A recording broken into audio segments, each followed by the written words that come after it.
We have now given special attention in these lectures to something that was presented in the dramas you have just seen acted, and which also stands in the closest interconnection with the aim of these lectures. This was the way in which the world of the Greek divinities was organized. We may ask why, if we want to arrive at certain elucidations about the wonders of the world, the trials of the soul, and the revelations of the Spirit, we should have dealt so largely with this world of Greek divinities. We can reply that it is just through this and many another such study that we can create a necessary substratum for the conceptions of spiritual science. We have mentioned that the ancient Greek did not in the least possess that conception of nature which is ours today. When we call up a picture of ancient Greece, with its life of thought and feeling as it really was, we never meet there with chemical, physical, and biological laws in our modern sense. What flamed up within the spirit of this wonderful Greek civilization, what shone forth in the soul of the old Greek when his eye, either physical or clairvoyant, was directed toward the wonders of the world, took the form of a kind of knowledge or wisdom. And when we seek to picture this to ourselves, we cannot do it otherwise than by the wonderful structure of the world of Greek divinities. Anyone considering this world of the Greek gods, as is usually done, without an inner connection, knows in truth nothing of what it really represents.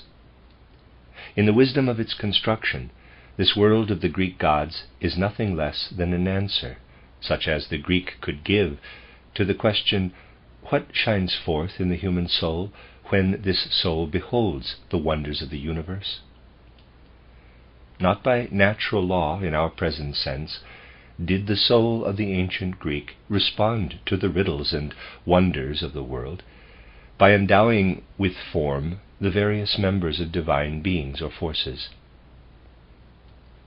Hence, in those wonderful clues which we have followed, and which have been unraveled in so striking a manner in the previous lectures, we cannot help seeing, when these clues are gathered together, that this world of the Greek divinities presents to us but the equivalent of our own wisdom, dry, prosaic, and abstract as it is. If we want to make true progress in spiritual science, we must acquire a feeling that we must learn to think and feel in quite another way about the wonders of the universe than is done by the newer and more modern wisdom.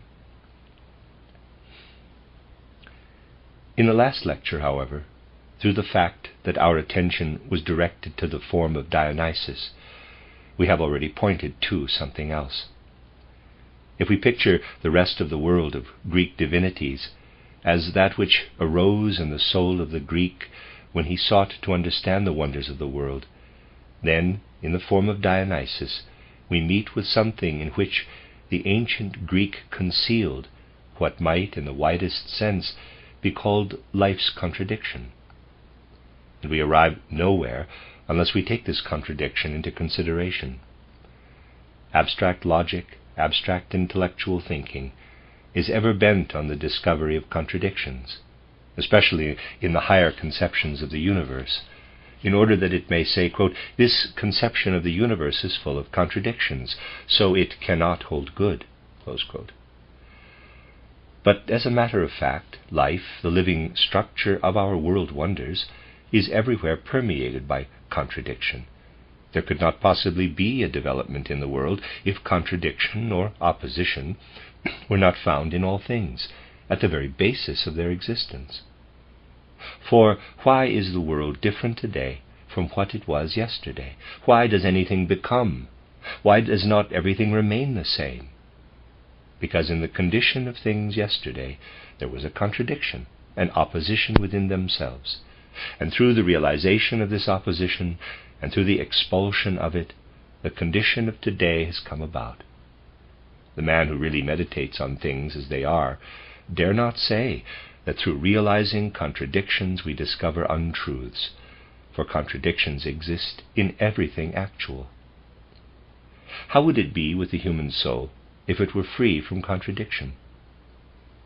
When we look back over our life from any point of time, we see that it has passed that it has been passed in contradictions. If at a later point of time we are more perfect than at an earlier, this comes about because we have done away with an earlier condition, having found it in opposition to our own inner being. We have thus evoked a reality of our inner being in contradiction to what had previously existed. Contradiction is to be found at the basis of all existence. But we find it more especially when, from the point of view of spiritual science, we consider the complete fourfold man as we are accustomed to view him in the light of occult facts. And here this contradiction speaks not only to our understanding, to our philosophy, but to our hearts.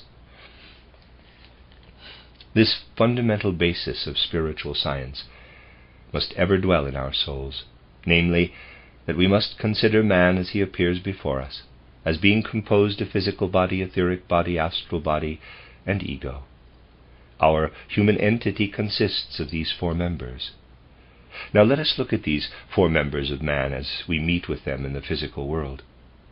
Thus, for a moment, we want to turn away from the fact of how a human entity appears to clairvoyant sight, and we want to ask how the four members of man's being appear to the physical eye, how they appear in the physical world.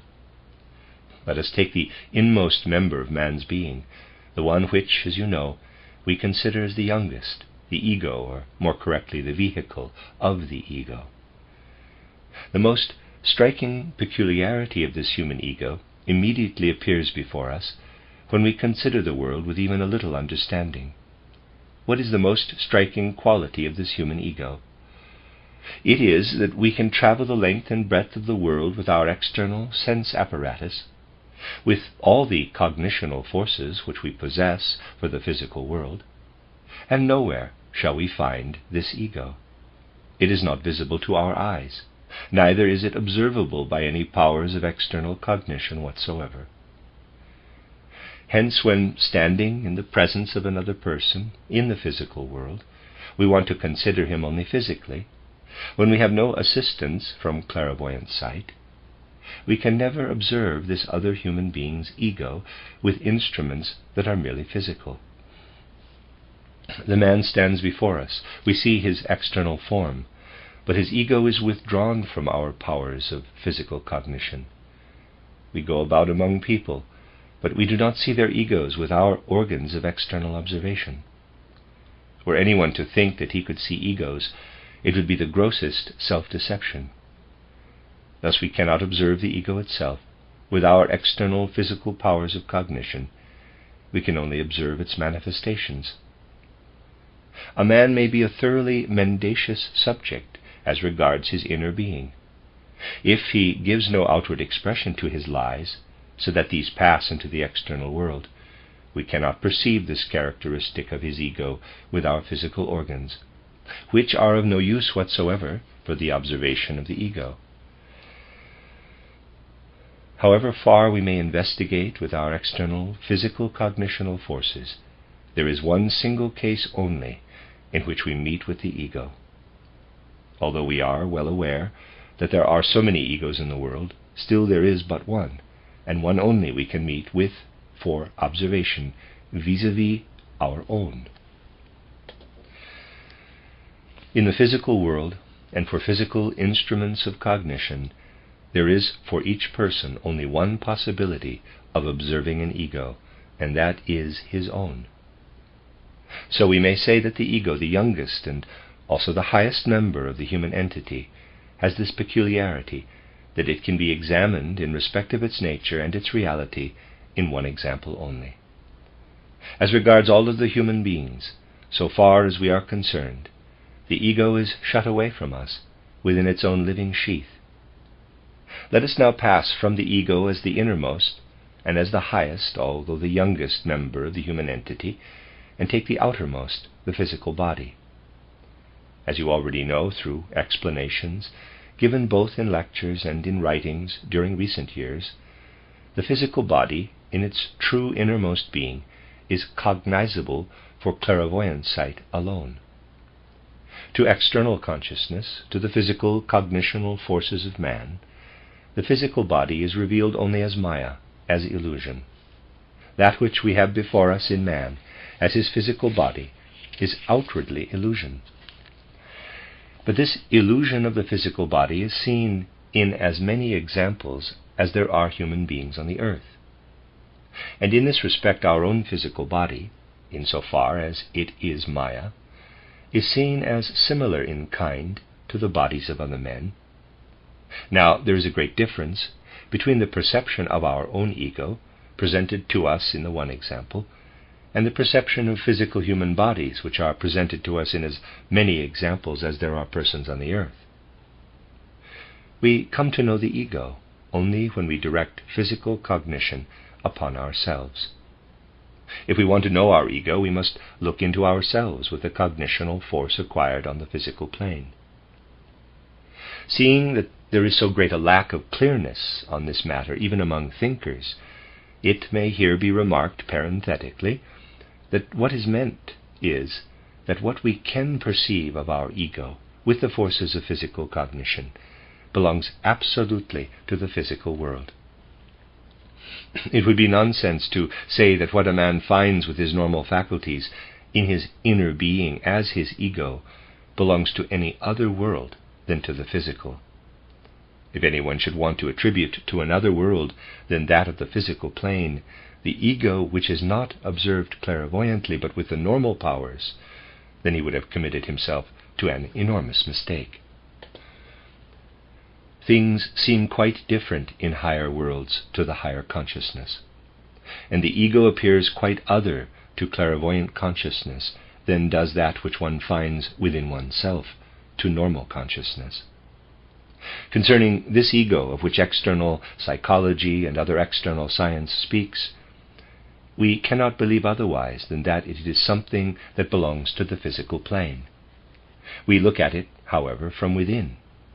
And because we stand, as it were, within this ego, so that we view it from within and do not confront it externally, we can say, we certainly learn to know this ego only on the physical plane, but at least we do get to know it in its inner nature through direct cognitional forces. The external physical body, however, that which we see in so many examples in the world, we learn to know only as Maya. For in the moment the physical body is confronted by clairvoyant powers, it disperses like a cloud, it vanishes, and reveals itself to be Maya. If we want to become acquainted with the physical body in its true form, we must rise not merely to the astral plane, but into the highest regions of spirit land, the devaconic plane. For a highly developed form of clairvoyance is necessary if we desire to know the physical body in its true form. Here, below, in this physical world, we have but an illusionary imitation of the physical body. And this imitation is what we see when we confront it from outside. Thus we are presented with a highly remarkable contradiction, when we have these two members of the human organism, the lowest and the highest, under consideration. Here below in the physical world, we see the human physical organism as Maya. That is, we see it in a way that is not in the very least proportioned to our inmost being. But the ego, on the other hand, we see here below as very well adapted in its physical nature to our inner being. I ask you to take careful notice of this, for it is an extraordinarily important fact. I should like to explain this highly remarkable fact to you half symbolically, and yet with the deepest seriousness of reality, from another side, because this half symbolical method, owing to its richness, is more adapted to express the truth of this matter than could be done by abstract ideas. Speaking now half symbolically, half in deep earnestness, we must bear in mind that Adam and Eve, before the fall, were in paradise. We know how the story says that before the fall, Adam and Eve could not see one another's physical body, and that when they did see their physical bodies, they were ashamed of them. Herein a deep mystery is expressed.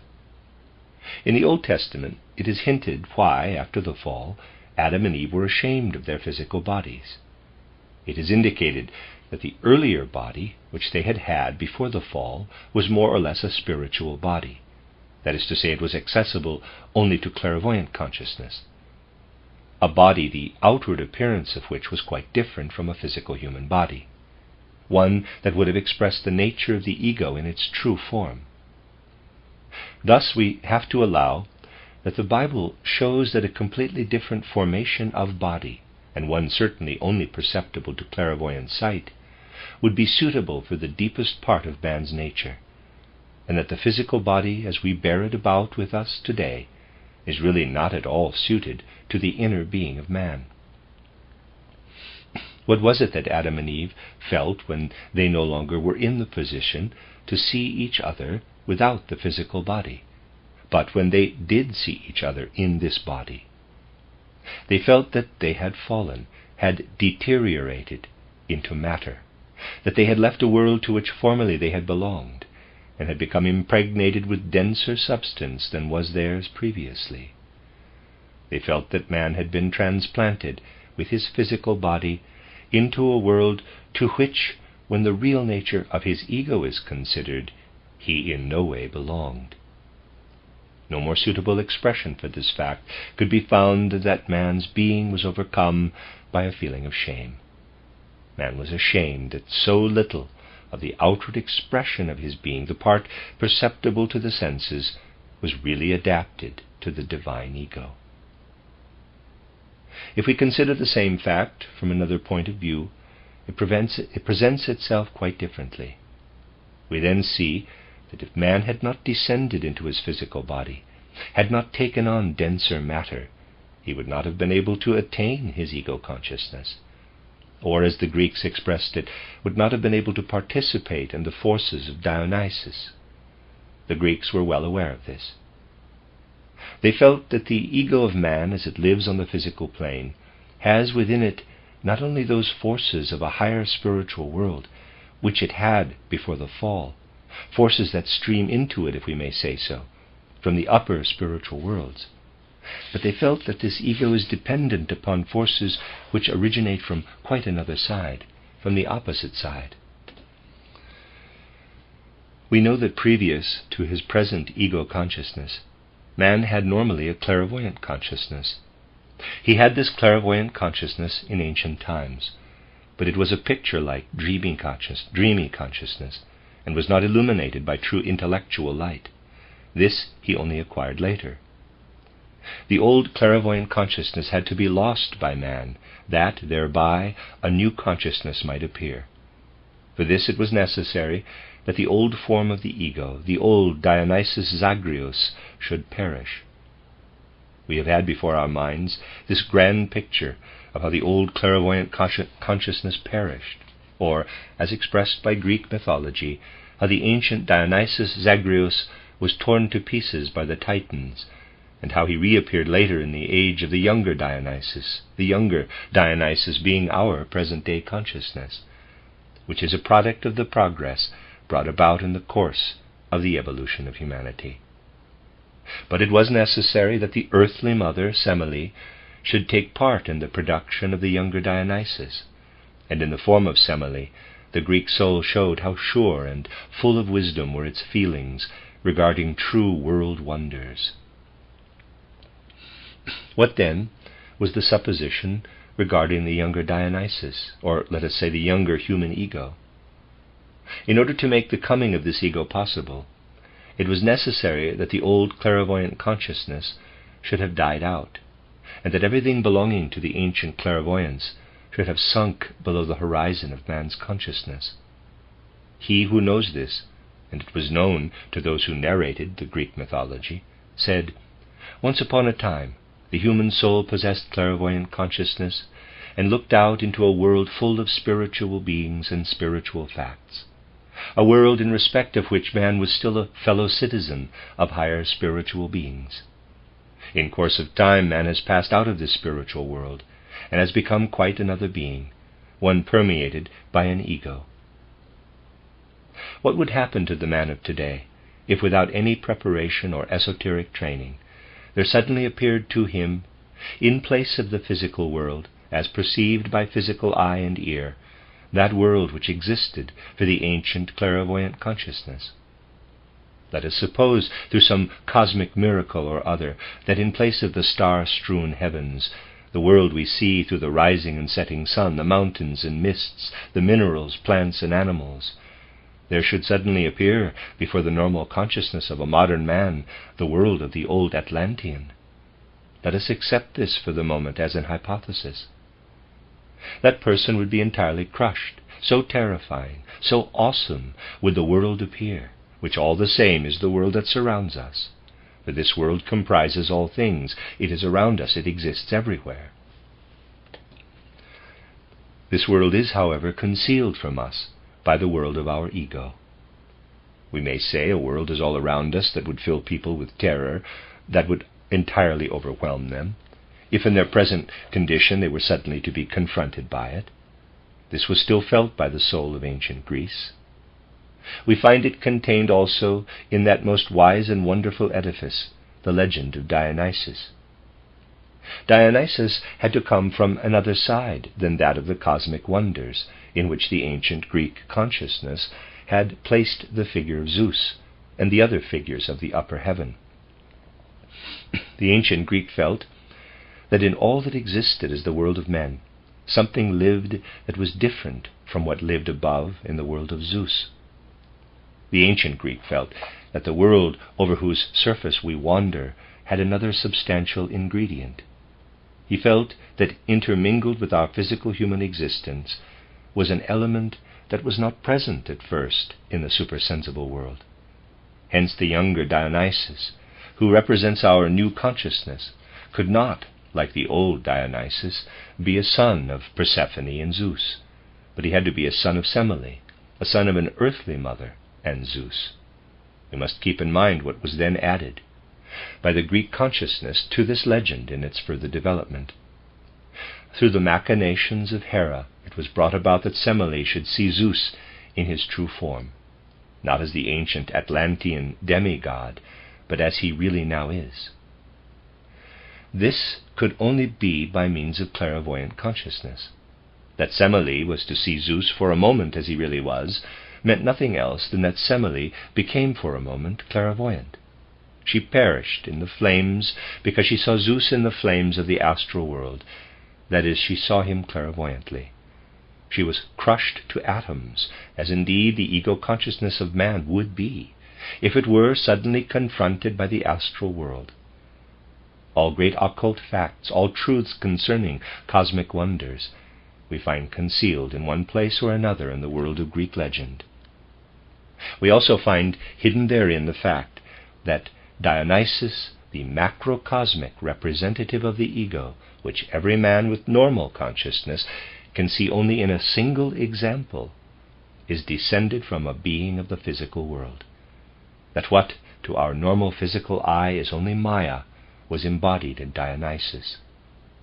That, in other words, Dionysus had to participate in the great world illusion, or Maya. When, in the modern trivial sense, we speak of cosmic wonders, we mention physical, biological, chemical laws. The Greek spoke in splendid pictures, and these really go very much further into cosmic wonders than our laws, dealing as they do merely with the surface. We see, therefore, how, thrown off from this Greek mythology, like a mighty occult script, emerges the question, quote, "Verily, when we keep in mind this specifically human ego, should we, if it were to reveal itself in a bodily form, be able to look upon this form presented to us thus externally in the physical world? No, for this is Maya, and is in no wise an external expression for the true ego, which is of such a kind that the true ego in Adam and Eve was rightly ashamed of its external bodily form."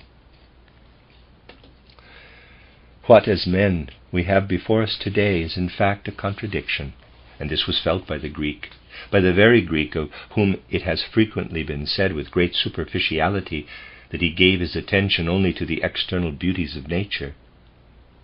It was especially the Greek who felt that the external human form is full of contradiction.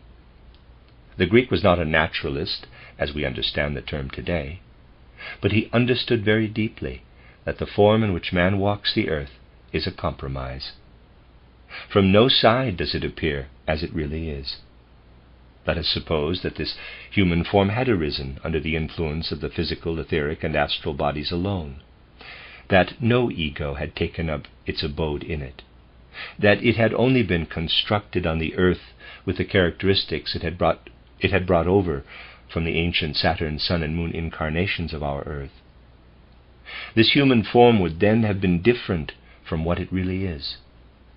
If the earth had not given to man his ego, the human beings wandering to and fro upon the earth would have had quite another external physical form.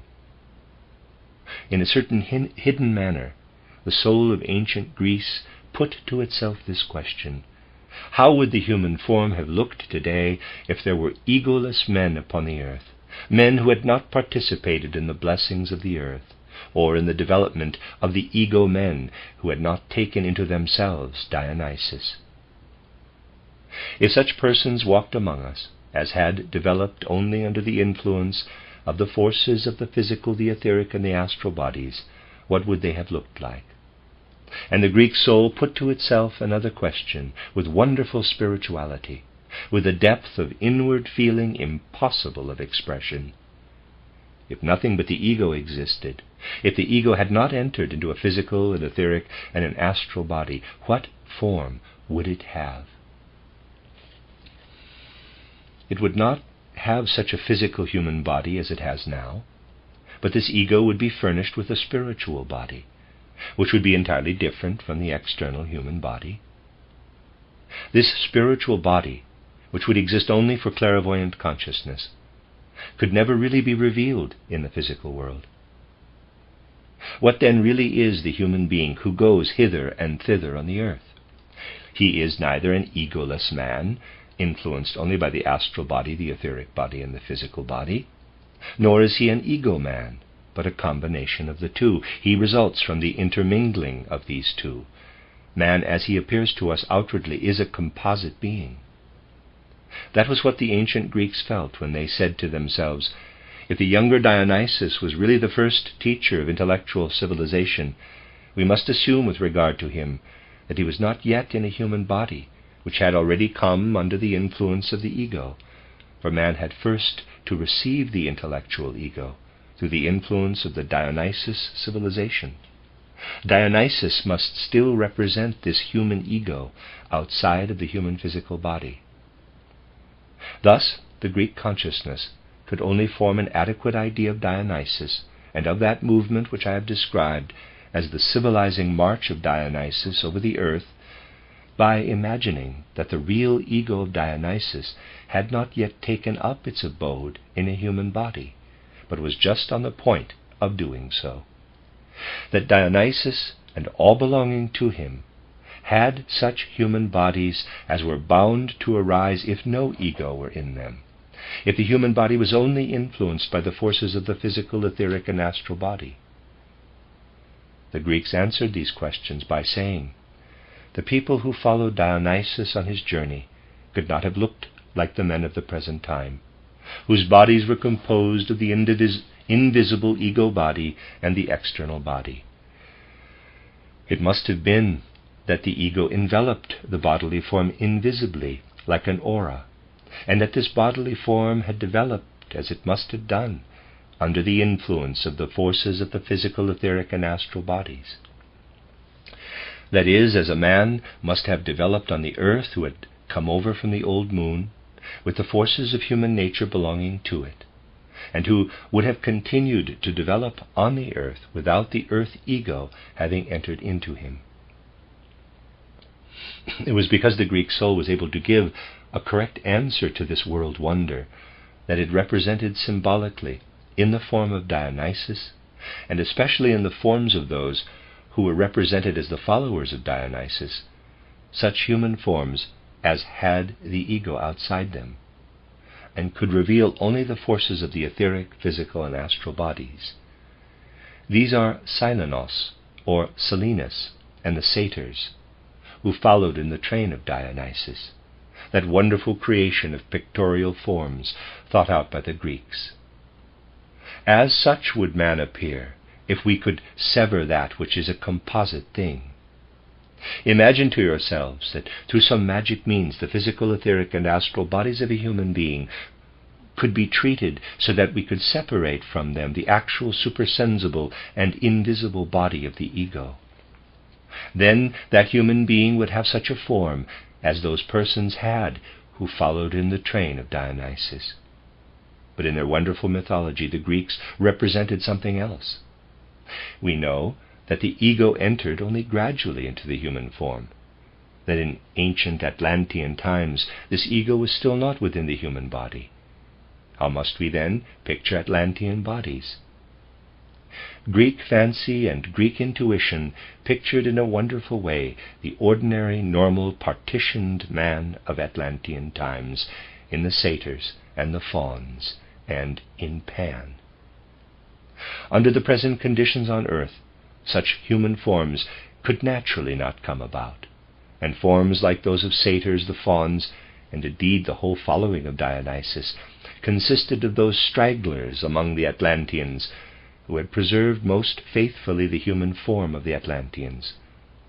It was precisely these men who had the least of the ego within them that Dionysus had to take with him on his journey, because he had to become the first teacher of the ego. Hence we see that in this train of the followers of Dionysus, the Greeks represented the old partitioned Atlantean. Certainly their equipment was such that they were not provided with a solid scaffolding of bones as we are. The human body has solidified since then. In Atlantean times it was, if I may so describe it, much softer. Hence this Atlantean body could not be preserved, and it will be a hard task for the geology and paleontology of the day to find any relics of the real Atlantean people. But there is another paleontology, another geology, which has preserved the men of Atlantis' forces, the mythology of Greece. It is not in the strata of the earth that we should dig if we want to know the men of ancient times, men who still had their higher bodily nature outside their physical bodies. It is absolutely absurd for men thus to burrow among the geological strata of the earth. They will never find there aught save decadent products of prehistoric men. But in the strata of human spiritual life, in the strata of spiritual geology, in that, for instance, which has remained for us in the wonderful mythology of Greece, there we find preserved, even as we find snails and shellfish preserved in the geological strata of the earth, the ancient partitioned man of Atlantis. If we study the configuration of the fauna, of the fauns, of Pan, and of Silenus, we get those remains of spiritual geology, which really lead us to the primeval humanity of the earth. In them we see that in a manner which nowadays people consider eccentric, dreamy, fantastic, the old Greek consciousness nevertheless solved these world wonders in a more profoundly scientific sense than does our abstract, external, prosaic, intellectual science today. What prehistoric men looked like is told us today in endless contradictory Darwinistic and anti-Darwinistic hypotheses. The ancient Greeks put this world wonder before us in a manner that satisfies our soul.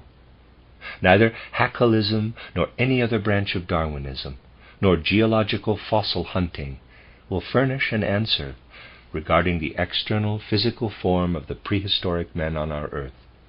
But the Greek myths solve for us this world wonder by presenting to us the actual forms of the followers of Dionysus.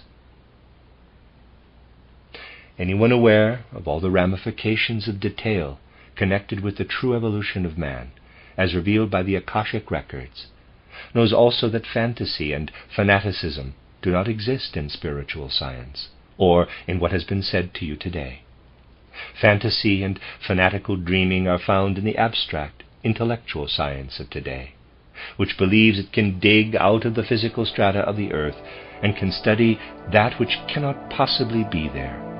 and overlooks the study of that spiritual geology whose wondrous script can still be deciphered to the salvation of the advance of human wisdom in the mythology of Greece.